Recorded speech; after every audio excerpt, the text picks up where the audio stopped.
Seguimos con más en Noticias Caracol. El ministro de Defensa, Diego Molano, habló con nuestro director, Juan Roberto Vargas, sobre uno de los temas que más le preocupa a los colombianos, la seguridad ciudadana.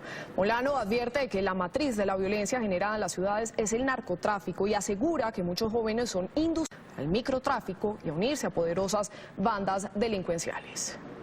El ministro de Defensa asegura que en el año 2023 se calcula que habrá más de 33.000 uniformados en las calles para combatir la inseguridad y que muchos de ellos saldrán de las oficinas a patrullar las calles. En su diálogo también se refiere al escandaloso episodio de las llamadas chuzadas ilegales y las investigaciones. Pues hemos invitado hoy en Noticias Caracol al ministro de la Defensa Nacional recién posesionado, Diego Molano, para hablar de temas cruciales para la vida de todos los colombianos. Ministro, gracias por atender este diálogo con Noticias Caracol. Juan Roberto, un saludo especial para usted, por supuesto, y para toda la audiencia de Caracol. Pues ministro, arranquemos tal vez con uno de esos temas que son trascendentales para los colombianos, la seguridad ciudadana. La gente está desesperada por los robos y aunque las autoridades aseguran que las cifras de la gran mayoría de delitos callejeros pues han bajado, la gente no lo siente así, ministro. La percepción de inseguridad es muy grande. ¿Ustedes cómo lo perciben y cómo lo percibió usted a la llegada del ministerio? Juan Roberto, una de las prioridades que tenemos en estos 18 meses es reforzar la línea que ha dado el presidente Duque para que la política de seguridad y convivencia se enfoque en dos aspectos que son fundamentales. La lucha contra el narcotráfico, que es el mal que más alimenta la violencia y que tiene un aliado fundamental con estas bandas en las ciudades, que es el microtráfico. El microtráfico es la entrada a lo que yo diría el círculo del mal, porque cuando a los jóvenes estas bandas de microtráfico buscan enviciarlos primero, luego los invitan a hacer el primer acto de delito con un robo, le entregan un cuchillo, luego los vinculan a los robos de celulares, luego los vinculan a los temas de cosquilleo y luego al fleteo, es donde comienza el círculo del mal y ahí se genera una muy mala percepción porque sienten que el parque está perdido, la calle está perdida o los entornos escolares están perdidos. Por eso es fundamental el combate al narcotráfico y una lucha decidida frente al microtráfico que genere este tipo de delitos. Solo para darle un ejemplo, sí. El año pasado, 2.000 jóvenes menores de 18 años ya habían cometido algún tipo de actividad ilegal y entraron al sistema de responsabilidad penal. 80% de ellos son consumidores y su primer acto fue un robo. Por eso lo que se debe avanzar es esa lucha contra el microtráfico para incautar la droga, para tumbar las ollas y para desarticular esas bandas de microtráfico que generan ciertos ambientes de inseguridad en las ciudades. Mire, ministro, usted esta semana se reunió con la alcaldesa de Bogotá, ha hablado con muchos alcaldes del país que se quejan todos de lo mismo, de la falta de policías. Definitivamente, ¿cuántos uniformados más se van a sumar a este plan de vigilancia en las ciudades? Si queremos lograr la victoria sobre la inseguridad ciudadana, lo que tenemos que es llevar más policías a las calles. Con base en el plan desarrollado por la Policía Nacional, el nuevo general, el director de la policía, la propuesta es de en los próximos 2 años llevar 33.000 policías a las calles. Para ello, gracias a un aporte adicional en recursos del Ministerio de Hacienda, se incorporarán 10.500 hombres de policía este año y otros 10.500 el siguiente año. Y adicionalmente 5.000 hombres que se gradúan este año irán a reforzar el nuevo esquema de segmento de vía. En el caso de Bogotá llegamos a un acuerdo con la alcaldesa que esos 5.000 policías, 1.500 irán a Bogotá para reforzar primero investigación y por supuesto la atención y la prevención de las zonas más afectadas o por homicidios o por hurtos. En segundo término vamos a sacar policías que están en labores administrativas a la calle a hacer vigilancia. 7.000 a nivel nacional saldrán en ese sentido, pero para poder lograrlo necesitamos que todos pongan por la seguridad. En el caso de Bogotá la alcaldesa se comprometió a financiar 200 de esos policías para que entren personas en labores administrativas y esos puedan salir a la calle e inmediatamente se firme el convenio. Y lo tercero, hemos lanzado un nuevo programa que lidera la policía que permite que alcaldes y gobernadores que bequen la formación de sus policías puedan mantener esos policías después de que se gradúen en la ciudad. En el caso de Bogotá serían 2.000 policías adicionales en el año 2022 y 2.000 policías en el 2023 y se está discutiendo con el Ministerio del Interior en un acuerdo entre alcaldía y el Ministerio si es posible esos 2.000 policías colocarlos allí.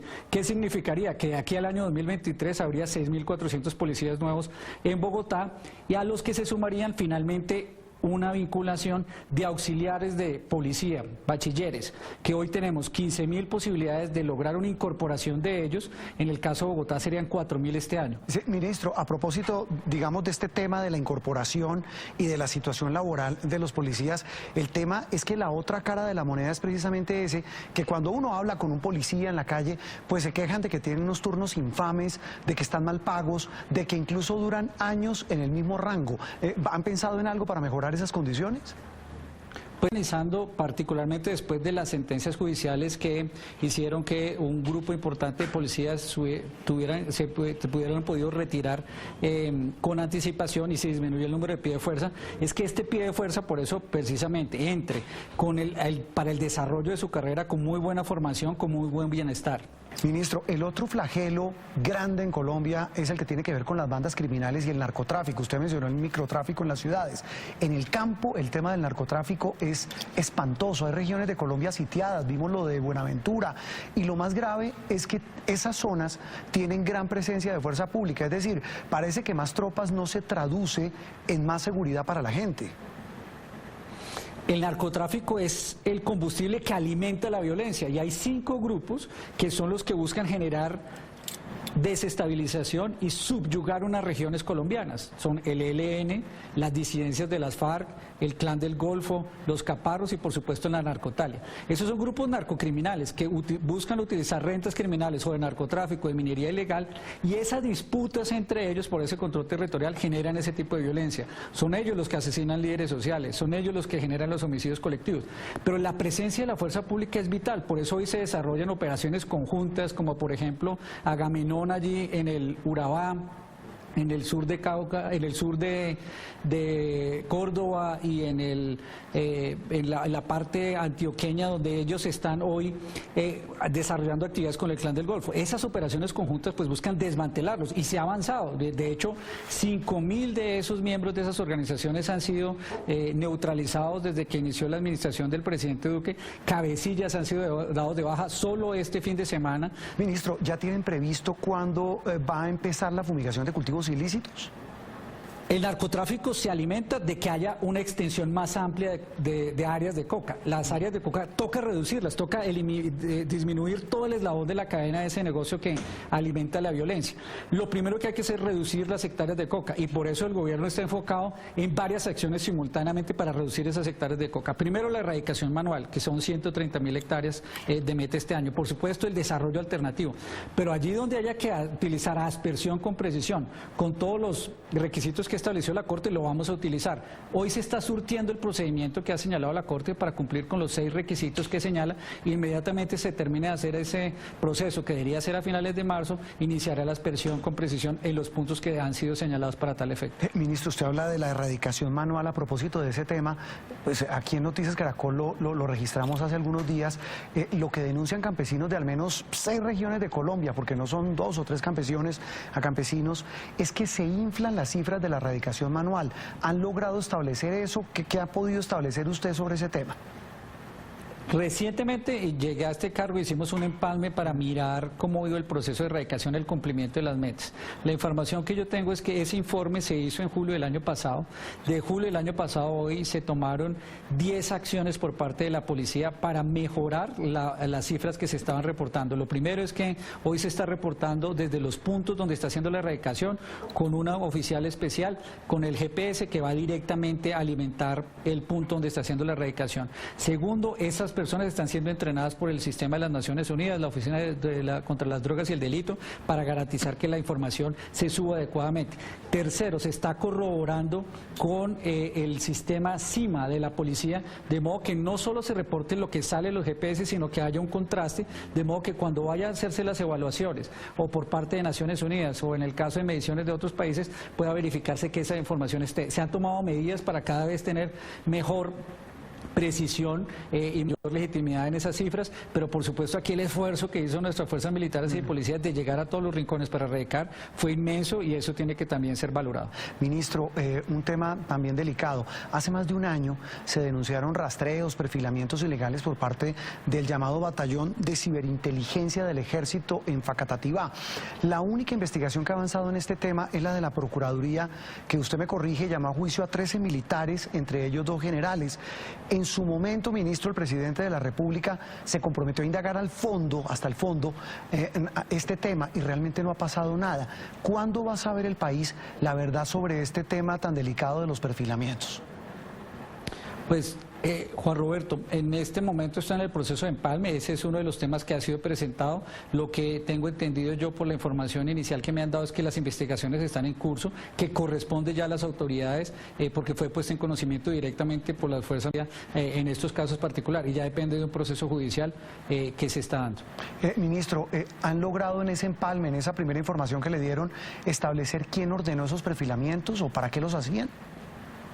Pues la verdad es que ese es un tema del proceso judicial, ese no ha sido un tema de discusión porque lo que me informaron es qué procesos están en curso y dentro de qué entidades del proceso judicial. ¿Y han logrado descifrar por qué en órdenes de operaciones ultrasecretas, ministro, como contra objetivos de alto valor como jefes guerrilleros, esos narcos que usted mencionaba, había reseñas de periodistas? Pues la verdad es que ese es un tema que no hemos discutido en este proceso de empalme, pero por supuesto las autoridades judiciales que llevan esos procesos deberán establecer ese tipo de responsabilidades si eso se dio así. Entendiendo, ministro, que como usted dice, este es un tema de reserva por investigación, pero en esas primeras conversaciones con la inteligencia militar han logrado determinar por qué es un asunto de seguridad nacional y por qué le interesa a la inteligencia del Ejército saber con quiénes hablan los periodistas o sobre quiénes le responden en Twitter o qué publican en Instagram para geolocalizar sus publicaciones y para recopilar información que va en contravía de lo estipulado en la ley de inteligencia, ministro.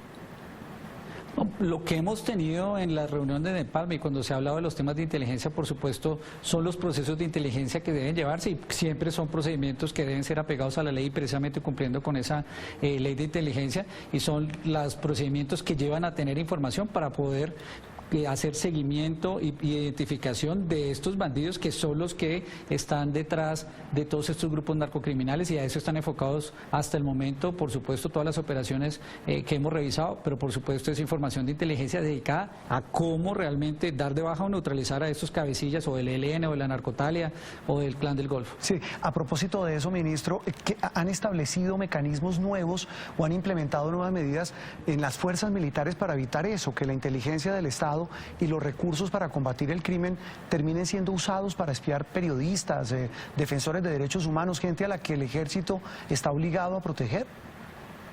Lo importante en este caso es la aplicación de la ley de inteligencia que desarrolla los mecanismos de pesos y contrapesos para poder hacer el control y precisamente por las diferentes inspecciones de la fuerza poder hacer las investigaciones iniciales y eso es lo que definitivamente está siendo aplicado. La ley de inteligencia concibe y desarrolla todos los mecanismos que permiten tener esos controles y es a los que se debe hacer aplicaciones porque por supuesto que debe aplicarse en ese sentido. Pues ministro, muchos temas, repito, trascendentales para la vida de los colombianos. Le agradecemos mucho este diálogo con Noticias Caracol, el primero tras su posesión en este cargo, que repito es uno de los más estratégicos y fundamentales en el gobierno nacional. Muchas gracias por estar con nosotros. Juan Roberto, muchas gracias, un saludo especial y una invitación a todos los jóvenes colombianos a que se vinculen a su policía. El país lo necesita, los barrios lo necesitan, la biodiversidad lo necesita, sus barrios y sus parques lo necesitan para ayudar a cuidar y proteger a los colombianos. La invitación a los jóvenes. Ministro, muchas gracias.